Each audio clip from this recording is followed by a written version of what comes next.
Okay. All right. So we're recording. Welcome everybody to the referral challenge call for March the 3rd. So glad to have you guys all here. Regarding housekeeping, not a whole lot going. Well, we have the book project, of course, that we're in the midst of. We have the local by referral stuff, which is still being built out. Some adaptations being made, some SEO being done to the local pages to help that aspect of it as well. So a lot of stuff going on behind the scenes there. Nothing that significant that we pushed out to you recently. However, Aaron has an update for you regarding the book project and how he's going to help you become a better storyteller, which is important. So Aaron, you want to go ahead and explain that? Yeah, I'm hopefully in the final stages of putting this thing together, just outlining it and trying to, as succinctly as I can, walk you through the story development process. And it's going to be about 8 videos long, maybe 9.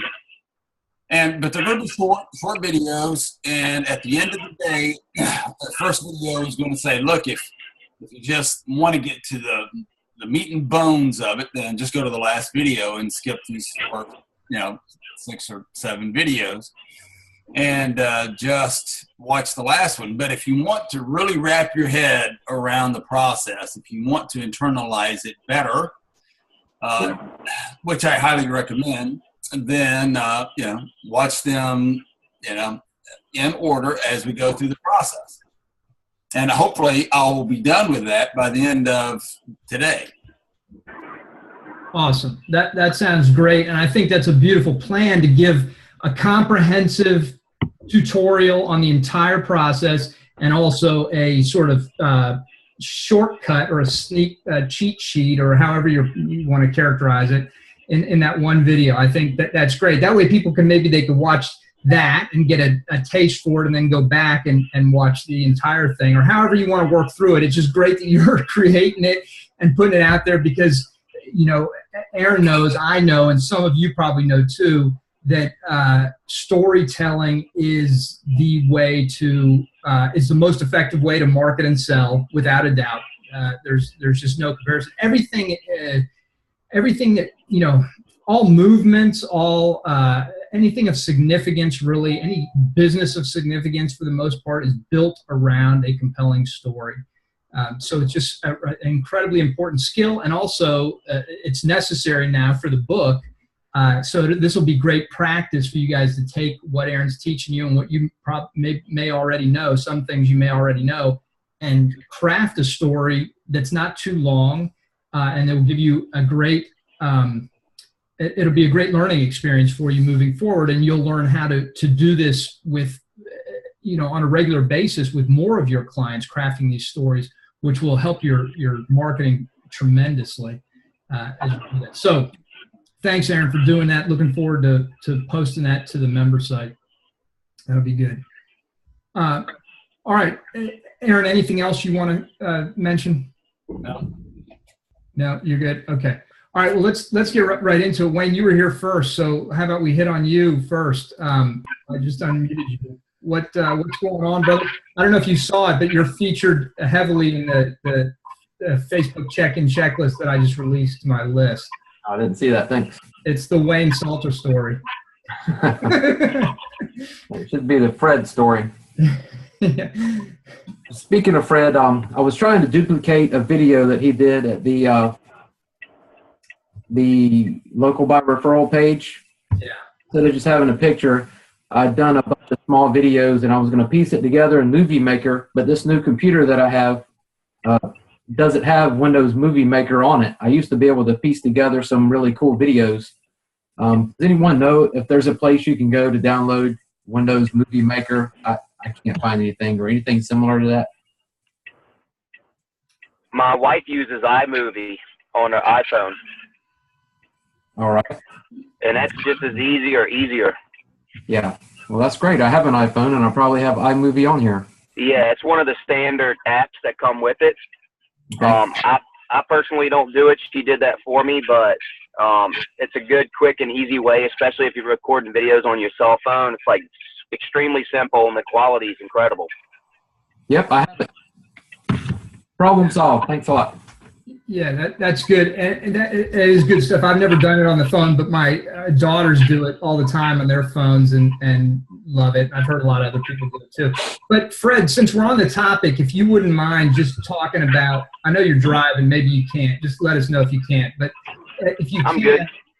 Okay, can you just talk about how you had that video made? It's really well done. The one that you posted on a local bar referral page? Yep. Okay, so what we did was we decided what we want the viewer to get out of the video. And so once we decided what we wanted the viewer to get, I wrote down like 5 or 6 questions. And then I kind of crafted my answers.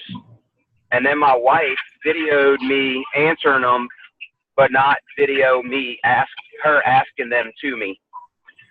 So basically, to make it more of like a story. So they don't know the question that I was asked in the video, obviously. They just know the answer that I put on there.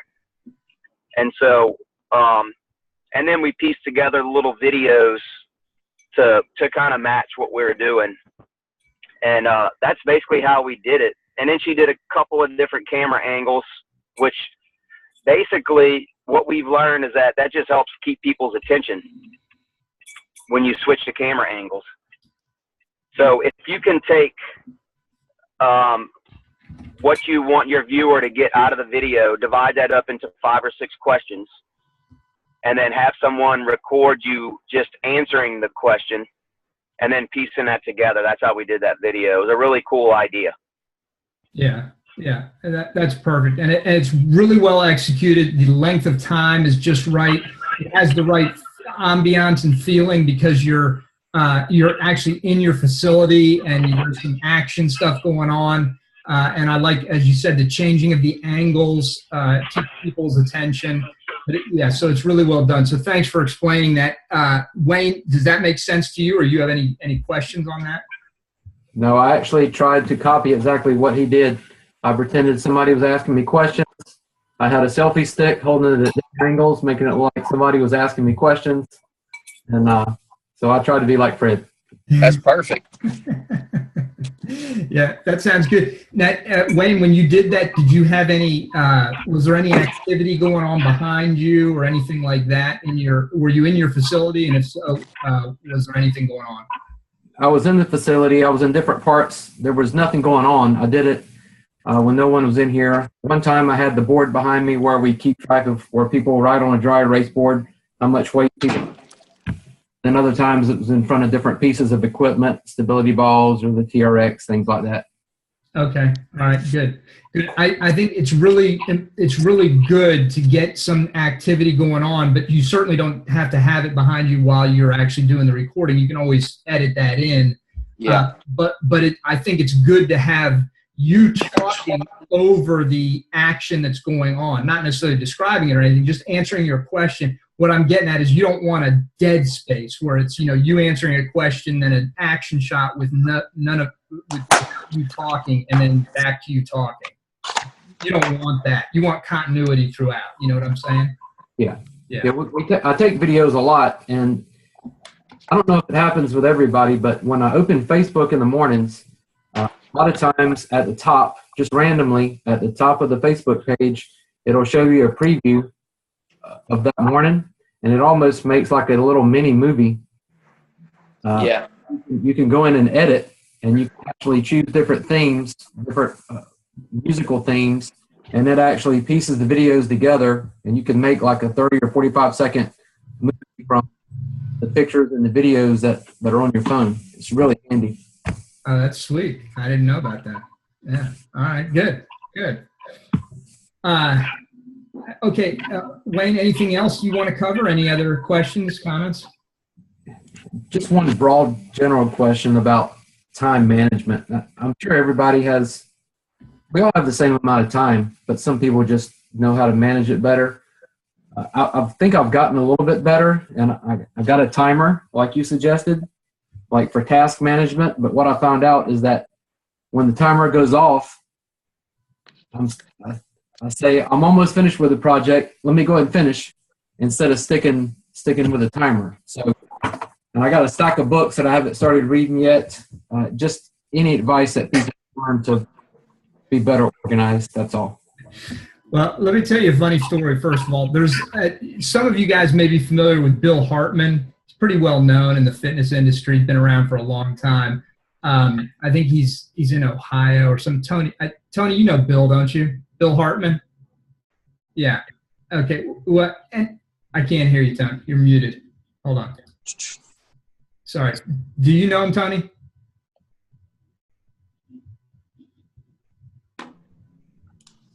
Yeah, I can't hear you, brother, for some reason. All right. You're unmuted, but we can't hear you. Anyway, Bill Hartman, real good guy, real well known. Back in the day when I first started Fitness Marketing Systems, this is way back. This is like 2002. Been in business for a few years, but he was one of my customers, and he reached out to me and he said, "Hey, I'd like to do a collaborative project with you, a JV type thing where we promoted." And so we created this free report marketing system, he and I. And one of the bonuses that he gave was how to have a 26-hour day. And he talked all about time management and some of the things that he does to maximize his time, get the most out of his time. And one of his biggest tips, and this is funny, but he was dead serious about this. His biggest tip was toilet time. He's like, if you're the type of guy who scrolls through Facebook or reads news on your phone or whatever, reads the comics or in the toilet, change that up and start reading a book. And and even if you knock out just a couple paragraphs, that stuff adds up. And it's very true. It's very true. So a lot of times, in terms of adding to your knowledge, and getting things done, like getting through books, which is really important. For me, I usually read I've got 4 books going at the same time, and it's just sort of whatever mood I'm in. But I try and find 15, 20-minute chunks just to dig into some and get stimulated, particularly before I'm going to write. If I'm going to sit down and write, I definitely want to stimulate my brain. And so the first thing I'll do is read a little bit. That's just a little tidbit on that type of thing. The other thing I've mentioned is what Aaron always talks about. So Aaron, you want to talk about, it's not really about time management? Can you guys see me? Yeah. Okay. I thought I hid myself. I thought I turned my screen off when I chewed down on my lunch there. So sorry about that. So time management is, I've got a book around here somewhere. I wish I could put my hands on it, but ultimately here's the theme. There's no such thing. There's no such thing as managing time. Time management is like trying to manage the waves of the seas coming in or the weather, right? You don't manage time, you manage energy. You manage how much energy you apply to something. And therefore, your daily task is to put the most important thing first and put most of your energy into the most important thing. That's really the summation of it. Yeah, and energy. And for those of us who are over the age of 40, it's all about energy. Because, man, there's only so much that you can do every day nowadays. Back in the day, I'd crank 20 hours a day, no problem. Now, forget about it. So, but Wayne, I think, those are general things. They're not real. Maybe anybody else got some tips they want to share on their time management tactics and strategies? I use just time blocking. I'm sure y'all familiar with that. But, yeah, I agree with Aaron for sure. There's no such thing as managing your time. It's about where you invest your energy. But the one thing that I like to share with young fitness professionals, because I'm still a baby at this too, but I've been able to accomplish a lot in a little bit of time is that, and basically like what you were just saying, Wayne, you don't, just like you would respect someone else's time, right? You need to learn to respect your own time. And so that's what time blocking actually does. So for instance, if somebody had a training session with me, and they just called up and said, hey, never mind, I decided I want to go get coffee with my buddy instead, well, then I would be offended. But then I'll plug in, or maybe you plug in stuff into your schedule and go, never mind, I'll just go do something else instead, and then you never get anything done. And so for me, I have a Google Calendar, and when something's on the calendar, it's on the calendar, and that's just it. Because if not, something else is always going to come up, especially when you're an entrepreneur, you're a business owner, you're a leader. I'm a father. I mean, my wife's calling all the time. Like, I just have to turn my phone off. And, if there's an emergency, there's other ways that she can get in touch with me. And now we have social media and phones blinging, and people, for me, it's checking my email 100 times a day. I take it off my cell phone and literally just turn it off. And what it amounts to is just discipline for me. But I use time blocking, and, when I have to create content, I actually, sorry about that. I'm sitting in a new office that I built in the back of my building that I literally call the cave, or like my content creation room. I come in here, I have the internet, a computer, a desk, a printer, all the things I need. Phone goes off. No one knows I'm back here, and I get what I got to get done. And it's invigorating, and I'm over 40, but I can still push it pretty good. If it wasn't for having a large family, I'd come in at 5 o'clock in the morning and work till 7 o'clock at night. I mean, that's just the type of guy I am. But I'm trying to be more efficient as a husband and a father. So I'm packing 2 businesses into 8-hour days and getting it done. But if I don't time block, it'll never happen. It'll never happen. Like, I blocked this call out, and I had a dentist appointment. I got on the phone for the beginning of it. Now I'm sitting in my office, and, nothing's going to stop me from making this call. It was on my schedule. So that's basically the way I do it. Nothing new, but it works. You are the man. He set aside this time, kicked his dentist in the teeth, showing up. What impressed me about what you just said, Fred, is the seriousness with which you said it. It's clearly very important to you that this, and that's the attitude you got to have, without a doubt. And Wayne, one other quick thing I will mention too regarding the timer, which is very effective, but I have the same problem. I set that timer to force me to try and get as much done in a specific period of time as I can. However, I rarely complete everything that I need to do in that period of time, but what I do then is take a break and then go back. I have a little more luxury, a little more flexibility in my schedule maybe than some of you do, so it's easier said than done for me. But don't feel bad if you don't complete. Just feel bad if you don't do the work, as efficiently as possible. Yeah, Wayne, I do the same thing. I block out the time, and then because I want to get it done so badly when I'm finished. And we always, we always think we can do more than we can. Like we think like we have a list of 10 things. Meanwhile, we really only have time for like 2 of them. But I do the same thing, and like I think Eric is right. As long as we're making progress on the right things, that's okay. But we do have to build in those breaks so that we don't burn ourselves out. Just 2 quick things. I'll give you a couple of things to do you're jammed up already. I'll give you 2 things to do. 2 books. The Power of Full Engagement, which is essentially what Aaron and Eric were saying about managing your energy, not your time. Really, really good stuff. And then really game-changing book for me. I don't hear a lot of people talking about it, but it's called The Power of Less. And it's by Leo Babauta or something like that. It was really, really good. I mean, it's all about just it's kind of like the book Essentialism. It's just boiling down the most important things. And that book, a lot of what I do on a daily basis in terms of my to-do list and all that, it comes from that book. It's good stuff. Awesome. Yeah, I read that book too. It's pretty practical, but it gives you a lot of tips on how to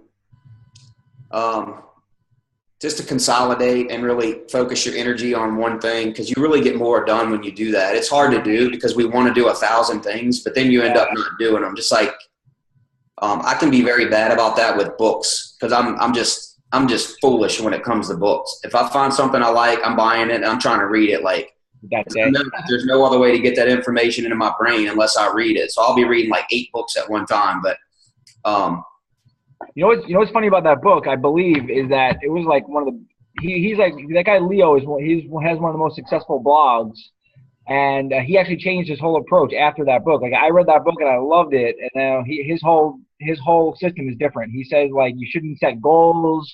You just do what you feel like doing, and then the right things will get done. Like, he completely switched his whole philosophy. But that book was really good. I'm going to check that out. And Wayne also mentioned the book, The One Thing by Keller. I forget his first name, the guy who started Keller Williams, which is also a very good book about prioritization and, important versus urgent, things like that.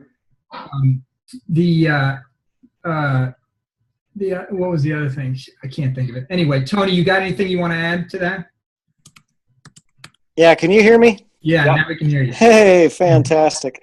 So the first thing that I would say is delegate. Delegate. Anything that you can. Delegate to your kids. I mean, hey, empty the dishwasher, guys. You can do it. If you can figure out the Xbox, you can figure out the dishwasher.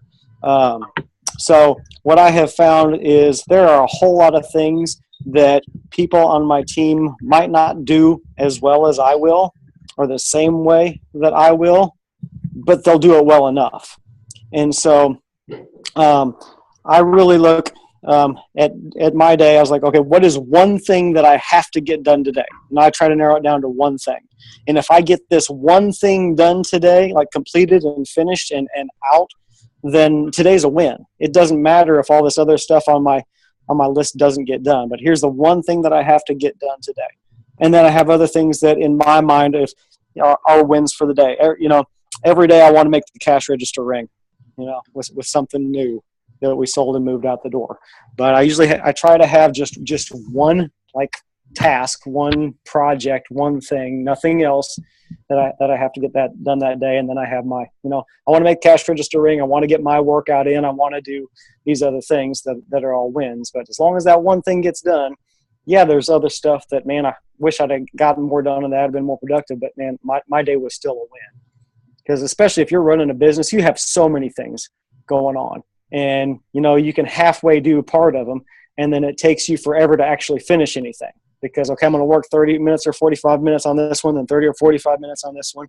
And so it'll take you a month to get 3 or 4 different projects done because you're only working on them in short chunks. So, one thing that works better for me is let's just hammer this out. I know I got all this other stuff to do, but today is just this one thing. If I get this one thing done, then tomorrow I'll get another one thing done. That's sage advice right there. I can't think of his name's escaping me right now, but there is a big time marketing business management guru who I can't think of. But anyway, years ago he released this report called the Entrepreneurial Manifesto or something, and built his business literally with the release of that. Aaron, you might remember his name. A guy down in Florida. Sheffrin? Yes, thank you, Sheffrin. And the cover of the report was basically images of all the hundreds of different things that business owners have to do on a daily basis. And just to illustrate how many ways we are being pulled constantly. And in the report, he talked about what Tony just talked about, just focusing on that important piece that has to get done and getting it done. Because he also showed a very well done diagram that shows if you have 3 or 4 projects and you're trying to work on them simultaneously, it shows that it can take you, let's say, 30 days to complete three projects 100%, whereas it might only take you 5 days to complete one project 100%, and then 5 days to complete project number 2 100%, and 5 days to complete project number 3. So if you do them individually, you cut out half the time, but if you're trying to do them all simultaneously, it takes twice as much time. Very, very important concept to keep in mind. Eric, I created a version of Rick Sheffrin's image. I can share it with you if you'd like to see it. Absolutely, yeah. Yeah. The one that I'm talking about that shows that sort of timeline? Yep. Yeah, because that's powerful. I mean, it's actually just the overwhelm image. Oh, yeah. That's the overwhelm thing. So much going on. So that's, of course, I I did this for another project, but everything that is involved in your life, and well, if you're not delegating, you're just overwhelmed, right? No doubt. No doubt. And, the inspiration for this came from Rick Sheffrin's work. Yeah, that's good stuff. That's good. Yeah, and full disclosure, time management is always a struggle for me too, because I got you guys know, I got a bunch of kids, got a bunch of employees, and it's so bad to the point that I tell people when I hire them, I tell them, do not ever feel bad about reminding me about something, or having to text me again, because I will start to reply and the phone will ring and I'll forget to go back and hit send. So it really is a constant battle for me all day long. So I'm right in the same boat as you, but I know, at least for me mentally, I feel okay with myself if I have one thing that was completed for that day, because otherwise it's just a battle and I'm all over the place. No doubt, and that's why it all comes back to systems. And delegation is a type of system, that needs to be, at least you need to have it in your head. But Scott Adams, the guy who created Dilbert, very, very smart, very successful guy. I don't know, worth a couple $100 million right now, and not just from Dilbert, it's from other things that he's done. He's written one of the best business books I've ever read, and it's not even specifically about business.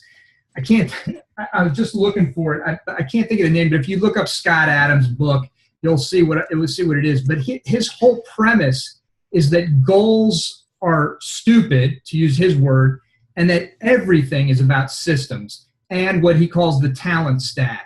And that means that, that you become more valuable to yourself and your business or your employer or whomever, the more you stack talents. But those talents need to be cohesive. They can't be disparate, and so very, very good book about systemization, as is Work the System, which we've talked about before, and of course the E-Myth and other books. But it's hard stuff to do, that systemization, but it's absolutely worthwhile, because ultimately that's what gives you the freedom that we all want.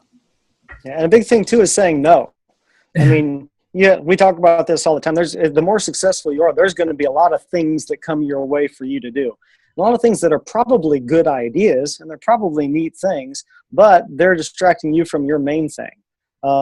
So if you can kind of figure out, okay, what are the three, and I wouldn't go any more than three, what are the three most important things for me to do this quarter? And just focus on a quarter, focus on 3 months.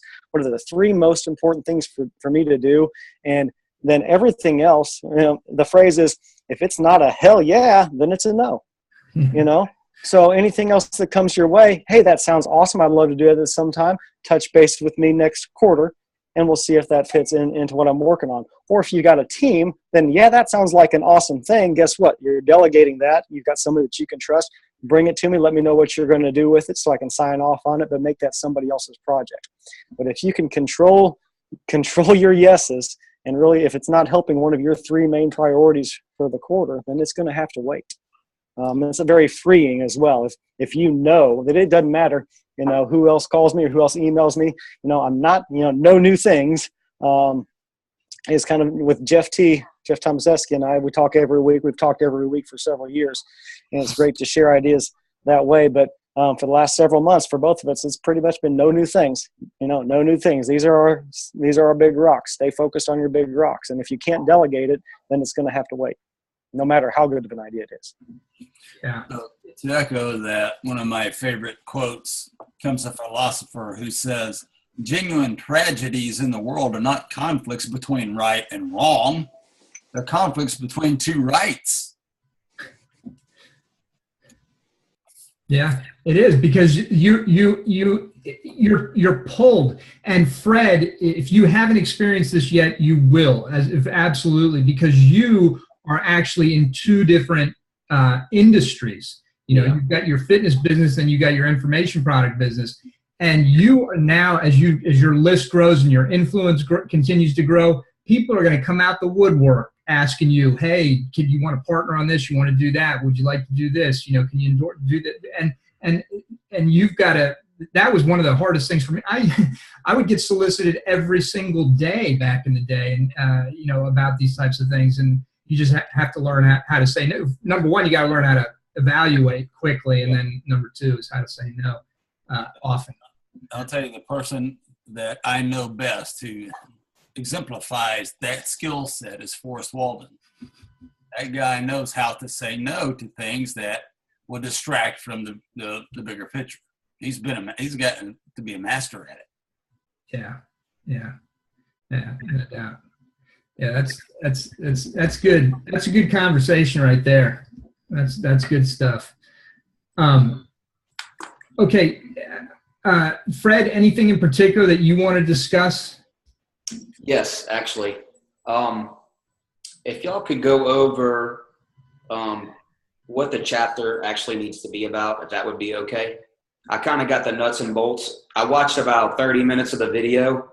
I'm trying to piece through it because I was gone for a week, and then I was gone the next week, and then I had some personal issues with my family. Got 2 of my family members were diagnosed with cancer almost at the same time. And so an uncle of mine, and then my sister's husband. So, and then my son fell off of a chair and knocked himself out, and I thought he had something done to his brain, so we had to take him to the emergency room, and it's just been one thing after another. But so if you could just, because I mean, I have a million transformation stories in my brain after all these years of training, but just so I can be clear on exactly what I'm writing on. Yeah. All right. So, first of all, I'm sorry to hear the news about your family, and I saw your post this morning about your son, and so I knew it looked like everything was okay, because you said this is where we spent the night, but everything seems fine. So glad he's okay. Now, real quick, and Aaron, add whatever you feel is appropriate here. Just what we want to do is trying to sort of not mimic but model the Chicken Soup for the Soul book. Yeah. So these are short stories that share some strong emotional transformation, a change, you know, behavioral change, something that's learned and implemented.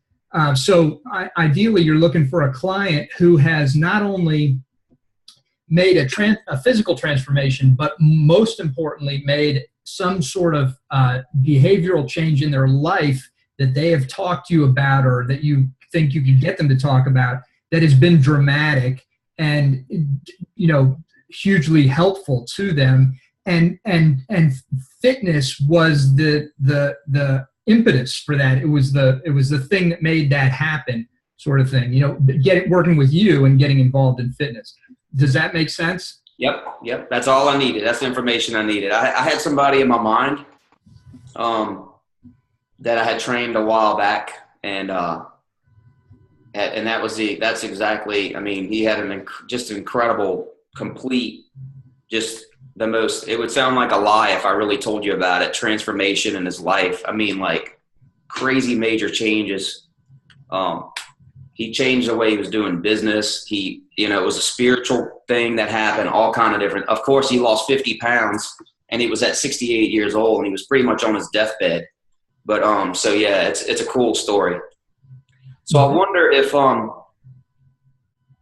going to obviously talk to him about it, make sure it's okay, and I know he will, because he shares his story with everybody. But I wonder if you think it would be a good idea if I like came up with about 15 or 20 questions and then kind of interviewed them and then use that to help piece together my story. I mean, I know it very vividly, but I think that would make it better.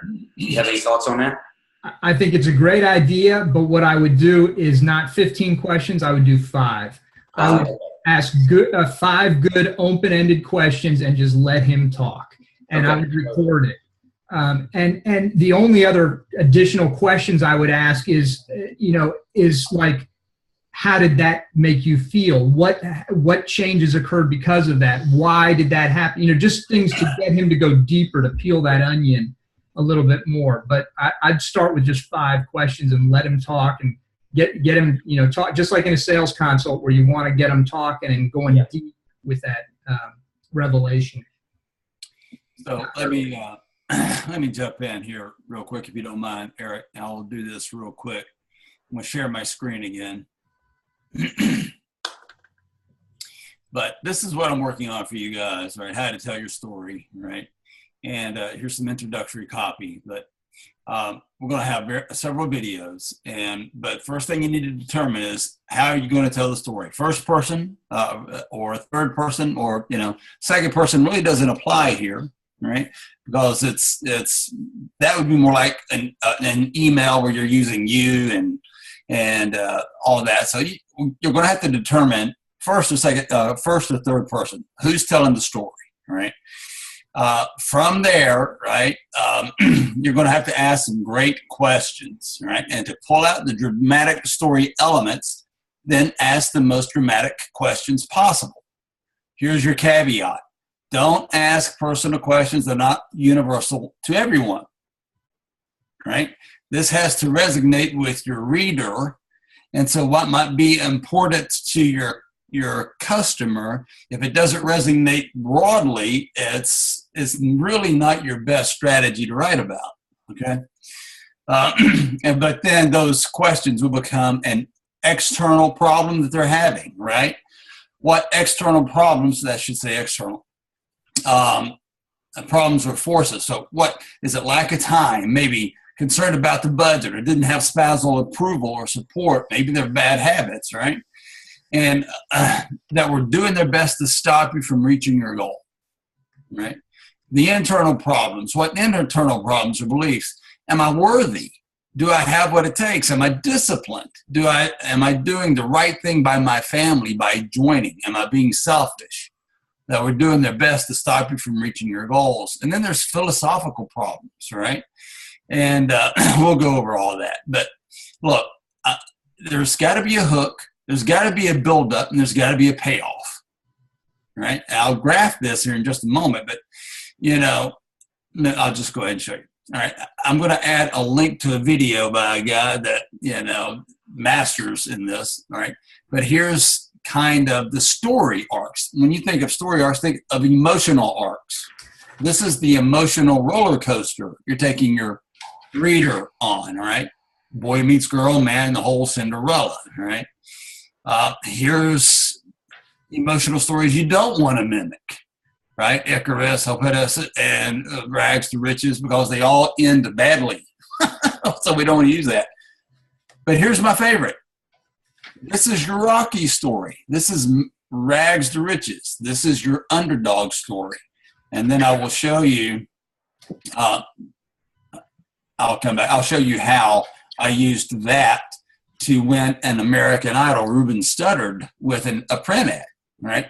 Moving on, video 4, we're going to talk about the hero's journey. Listen, the reason I want you to watch this video is because it's human nature on paper, grafted out. You should understand this process. But ultimately, drama is everything, right? If nothing's at risk in your story, then your reader will be bored. Right, so you've got to make your story interesting. Here's the hero's journey. I'm not going to take the time to do it here. I'll do it in the video. But here's basically 12 steps of how our, Star Wars plays out. Here, then, in video 5, we'll talk about your customer's journey, how when a person first is introduced to you, and how much like the hero's journey, your customer is on that same journey, right? Ultimately, here's how I did that hero's journey in a display ad. And this ad pulled and pulled and pulled, and it pulled Ruben Studdard of American Idol, which ended up creating an alliance between Iron Tribe and all of them. All right, so bottom line is you've got to have, it's about emotion. It's about your reader's emotion. So to do it, you need emotion, tension, and conflict. What's conflict? It's 2 dogs, 1 bone, and they're going to fight over it, right? So your customer has a goal that faces an obstacle, and that obstacle and your your client, they're unwilling to compromise. That's drama, all right? That's conflict. Again, those conflicts are, run around external problems, internal problems, and philosophical problems. And this is where I'm finishing up. But I will do this. I will have it done hopefully today. And the very last part of this will be a checklist and template on how to do it, all right? So hopefully that was helpful. That was awesome. Yeah, that's really good stuff. And I will just mention that or reinforce what Aaron said about risk, having something at risk, and also in terms of the problems. External is fine, and you need to set it up with external stuff, but it's the internal and the philosophical that are where the real drama occurs, without a doubt. But the most important thing here, and I say this for everybody's benefit, is to get something on paper and, get your story out on paper, and then let it percolate in your mind, marinate in your mind a little bit, and come back to it and revisit it. And you can fine tune it by referring to some of Aaron's stuff. But most important thing is not to get hung up trying to make it perfect right out of the gate, and just get it on paper and then fine tune. And of course, we'll help you with that. And we got Greg and Kelly to help us with that as well in the editing process. Awesome. 3,000 words. Well, listen, if the story's good, there's no limit on how long you can go with it. I mean, within reason. We want a minimum of 1,000. We said 750 originally. If it comes in at 750, shoot for 1,000. Let's say that as a minimum number. Shoot for 1,000. If it goes beyond that, that's fine.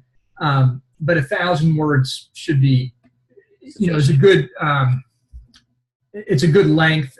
But like I said, as long as it's not boring, you can go as long as you need to go. We're not worried about a few extra pages, for sure. Yeah, and that little display ad that I showed you guys was 535 words, right? It's too short for our purposes, but the point is you can tell a compelling story tightly if you have to. Yeah. Well, actually, the tighter you tell it, it becomes harder to tell it concisely than it is to tell it with a few more words. But that's where really great writing is tight, concise writing for the most part. Are you guys familiar with story branding? Of course. Okay, it's a lot of. I jumped in late on that, but that's similar concepts. It's a universal concept. Yes. Right.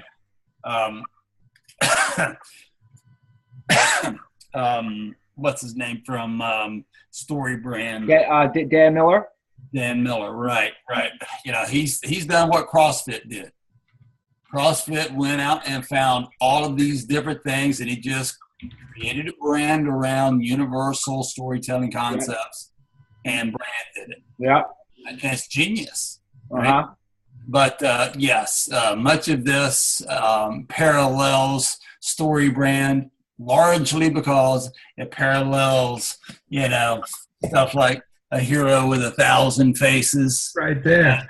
That's the original source material right there. That's right. It's like like you said, it's been around forever. It's every movie you see. No doubt. That's exactly right. And what's interesting, sometimes I sit and I watch movies like with Camellia or something, and she might like a movie, and I'll be like, and the difference is really, because I'm a writer and I do this for a living, it's I need a story, man. I don't care about action and stupid. I mean, I like good action, but I need a story. I need good writing. That's what draws me in. And to Eric's point, when a writer starts running into trouble, here's what's going to happen. They're going to throw in a sex scene. Needless.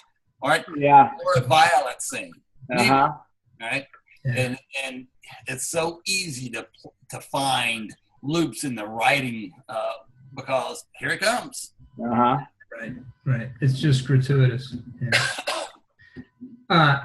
Okay, Billy, anything that we can do for you? Any specific questions or issues, problems you want to talk about? Yeah, I do want to talk about something, but real quick, sorry for being late on that. So, Aaron, that stuff you were just talking about, that's you're gonna post that somewhere, or is that a training, or what's? Yeah, it's going to be videos that's going to be over on the membership site. I'll shoot it over to Eric here, and he'll load it all up, and then he'll make an announcement when it's done. Very cool. All right, so what I wanted to share with you guys was the charity meeting that I had. I went on Monday, and I met with this guy, John Thiessen, and it's such an amazing story. The guy had a brain tumor at, talk about a story. He had a brain tumor at 17 years old. He was in the hospital. He befriended this little girl who was, I think, 7 years old. She had no family. She had some terrible disease, and the family was dropping her off and picking her up, but nobody ever visited her or stayed there. She was there all day getting treatments. He became friends with her, and like right then and there at 17 years old, he decided that's what he was going to do for the rest of his life, was help kids like this find more joy. He got out of the hospital. His life was forever changed. He lost the function of his pituitary gland. He's had a lot of setbacks medically over the years, tons of surgeries, other tumors that he had to have operated on. And the guy's a fighter. I mean, talk about the human spirit. He was told he would never be able to do anything. He went on to run marathons to ultra marathons. Mm-hmm. Ultimately, he had to stop doing that because of his medical issues. So he found another sport that he was able to do, and he became one of the top-rated athletes in the world in stair. I never even heard of it, but it's stair competitions. They race up 60 flights of stairs. Yeah. And, so he's a really impressive guy. The first year he did his toy drive, it was 750 toys, and this is 25 years later, and they just did like 800,000 toys over the course of 25 years. He's made a ton of impact. We did a lot of research based on how you taught us to do it. He's financially transparent. He was audited by the IRS, squeaky clean, very, very responsible financially, very healthy. They're always winning the best charity award on Long Island. I was really impressed. He showed me what they do. He showed me the area where they have the kids' parties, where they do the toy giveaways. And it's not just one thing, which I liked. It's not just cancer. It's all types of problems. It's mostly medical problems, severe medical problems, 75% of it, but it's also underprivileged kids and all types of problems. So it's a great organization. We connected really well. We're both very competitive. Anyway, I left there. I'm following the steps, right? I'm just trying to follow the darn instructions. And I sent him an email asking for us to take. We kind of agreed that we would do this. We would take pictures together and kind of get this announcement out. I haven't made an announcement. I only got to the step of vetting the charities. Now it's time to let everybody know. And I think this is okay, but I definitely would love some affirmation or some thoughts. I sent him the email. It was probably almost copied and pasted. It was just saying, hey, I wrote, thanks so much. I'm just reading the emails for showing me how and why you guys do what you do. I'm glad we crossed paths. I'm inspired by you. I'm eager to partner with you. I'm going to put together a short post about why we are working together. And then how would it be if you came to my facility on such and such date to take some pictures? Would love to introduce you to my team. I also was wondering if you could send me at least 2 really good stories about how the charity has helped specific local people. I'll include these stories and post an announcement on my site. Is there any way we could also get some beneficiaries of the charity present for the pictures? That would be awesome. If not, then maybe we could do that a different day. And then went on. And then he responded, I will send you a few things that you can work from. I can't really put one. The guy is obviously, you guys can imagine, is very affected by all this. He was told he would never have children. By a miracle, he had a son. Now every time a child comes to him, he has a lot of depression, a lot of emotional issues, all that goes with this, all that he's dealt with. He's been working for 25 years with terminally ill children. So he was telling me when his kid gets a cold, he has a lot of anxiety and things like that. So I know that's a big part of all this. But again, making tons of impact. He was just on the Steve Harvey show.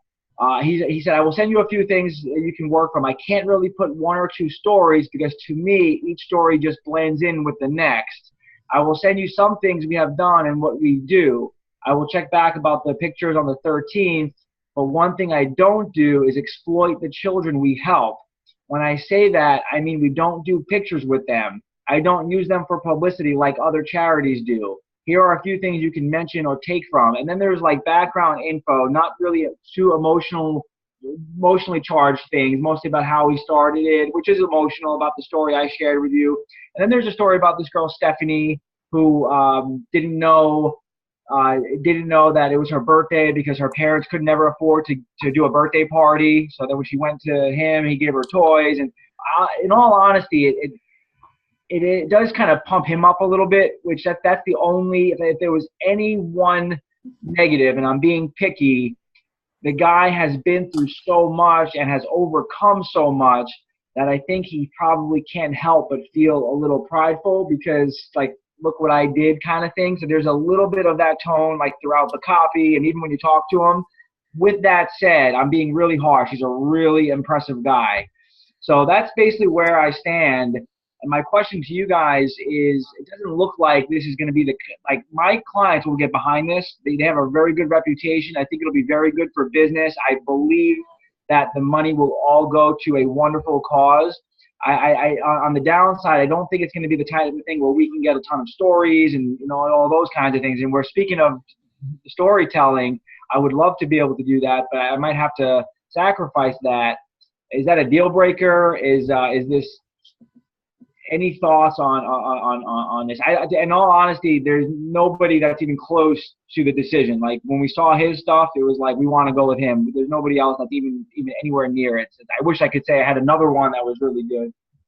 Yeah, yeah. Well, just listening to that, I mean, right there, Billy, was a great story that you just told. And and so here's what I'll say.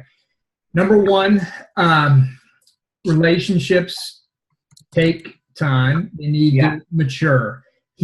Now you guys hit it off, and that's great.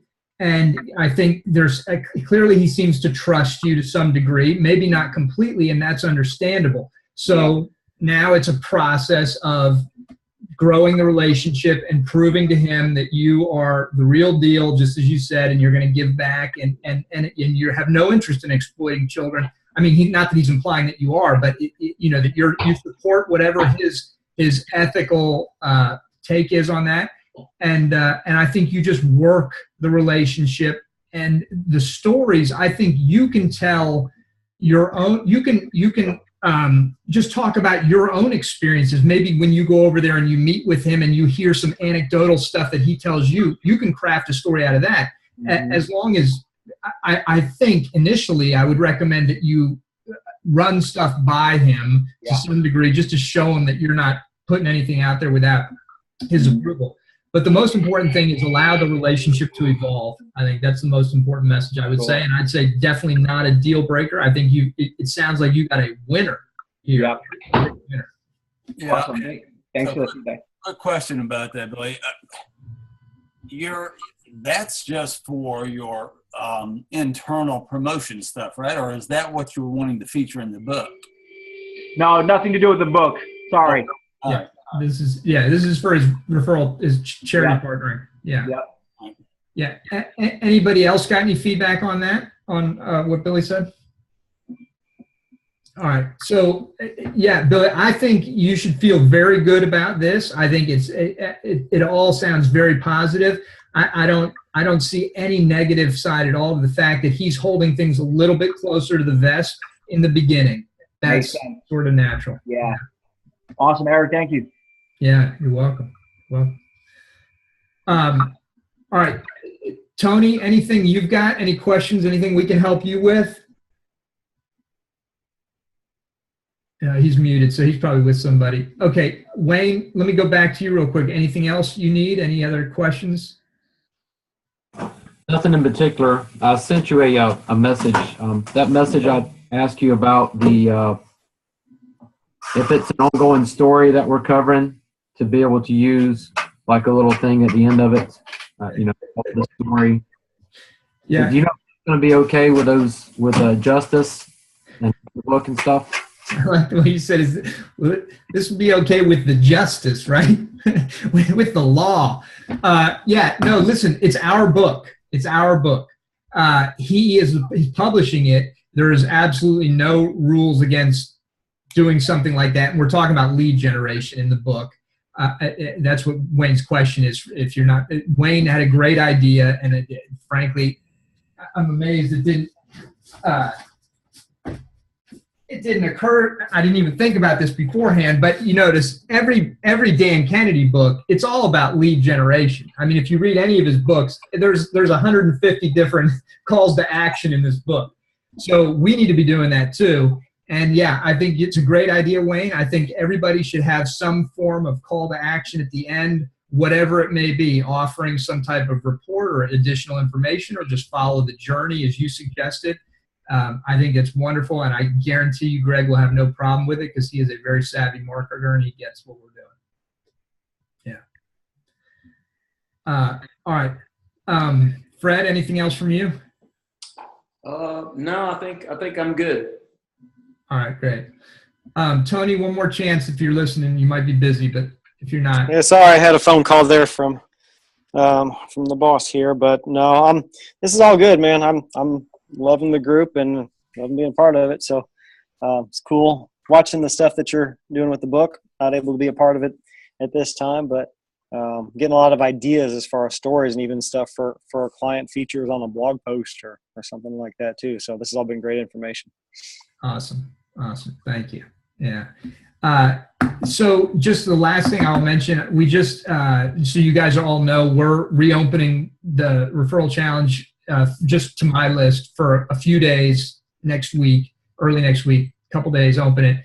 But in order to promote it, one of the things that I did is I put together a checklist, Facebook check-in checklist, and sent that out today. That also includes all of your testimonials. And I wanted, from Aaron, on behalf of Aaron and I, say thank you all very, very, very much for the comments that you gave us and the feedback that you provided, not just the positive, which is awesome, and we need that, and we're thankful for that, but also the constructive feedback we got, which was very good and very helpful. And I'll tell you that what we're going to do going forward with this next group, we're going to segment within the member site. They're going to go through a different segment, essentially. So they're not going to come through and see the same things that you guys saw in the same order, because what we want to do is reorganize and clean up. And so we're going to put all of you guys back through. If you want to go, it's your call. You don't have to, but you'll all have access to come through what should be a cleaner, better presentation of the material, because we're just going to continue to dial it in and add where things need to be added, take out where they're superfluous, and just clean it all up, make it more effective and efficient. But you guys get all that. Everything that we're going to come out with over the forever, you guys get. And so just want to say thank you again very, very much. It means so much to us, and it's just awesome. We've got an awesome group of folks, and very appreciative of that. All right, so that's it then. We're going to go ahead and wrap it up, you guys. Thank you all very much for being on the call today, and have a super awesome weekend. Thank you. Awesome. Thanks, guys. Thanks for everything. Yeah, thank you. Bye-bye.